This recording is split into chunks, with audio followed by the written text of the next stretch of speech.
Thank you, Chairman. Secretary, the iron fire is currently burning in the Gila National Forest. And you and I have talked about the Silver City Dispatch Center, which is in charge of coordinating the response between air assets and frontline firefighters in the Southwest. It is still among the dispatch centers that DOGE is seeking to close. And in our conversations, you assured me that you would seek to keep this dispatch center open, that you would designate it mission critical. Talk to me about what you're doing to make good on that promise.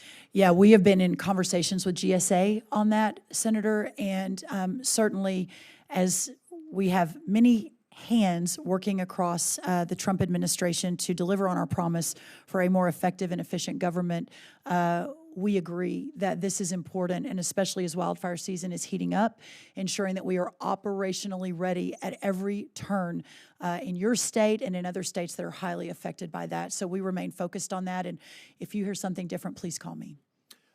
Let's return to something that you discussed with my colleague from Wisconsin, the local food purchasing assistance and local food for schools programs. In my view, are two of the best, and they may be COVID programs, but they're two of the best examples of using American-grown produce to produce healthier outcomes in our students. To me, that is making America healthy again. You've canceled both of those contracts, even though those contracts were signed and farmers had bought supplies for planting based on those contracts. So what would you say to both the producers and the schools who made financial decisions based on those commitments? Well, I would love, Senator, the first thing I'll say is, could you send me specific information on that? Because that would be really helpful. We've talked a lot in broad strokes, but if I can see the details.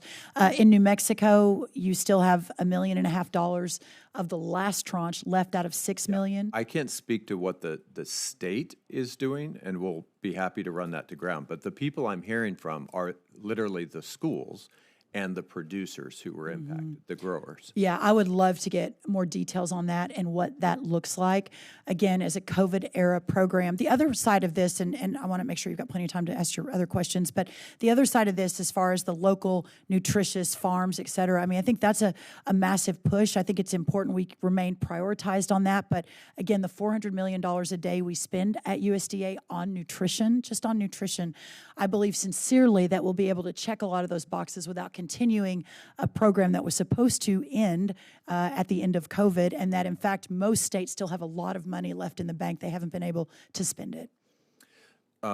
My colleague from Kansas mentioned Food for Peace and McGovern-Dole. These programs have provided life-saving American-grown food to people around the world. I have literally met with mothers and children who relied on American food aid for their survival. So I appreciate that you've had initial discussions with Secretary Rubio about these programs, but what I saw 2 weeks ago with several of my Republican colleagues on the ground at a refugee camp was kids who were on fractional rations who didn't have enough calories per day to thrive. So what are we doing to fill the gap between the historic commitment of those programs and whatever that, replaces them in the meantime, when the impact is kids who are not getting enough to eat?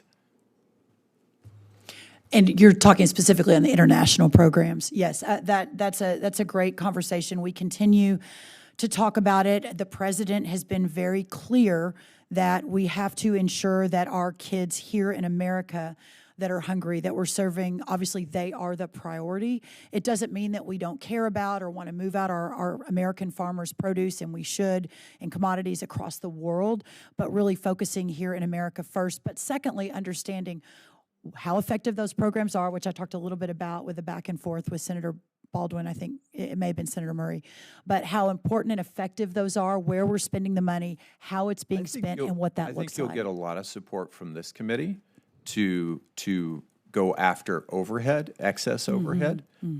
I think we have to check too many boxes, and there are a lot of entities that have gotten good at running those contracts because they can check those boxes.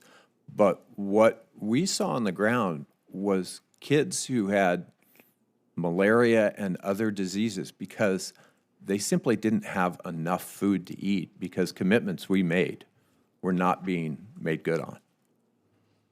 Well, I would love more details on that. That would help me understand, and in fact, where it was y'all went. And then my commitment to you is to study that, and my my heart is with what you're saying. But again, putting America first, understanding how we're feeding our children, and we haven't had a MAHA discussion yet, but if we do, we can talk a little bit more about that, is important. But also understanding that, again, the mission and the intention of these programs are always good. It is how we are effectuating them and putting them into play and really looking at that closely. Thanks. Senator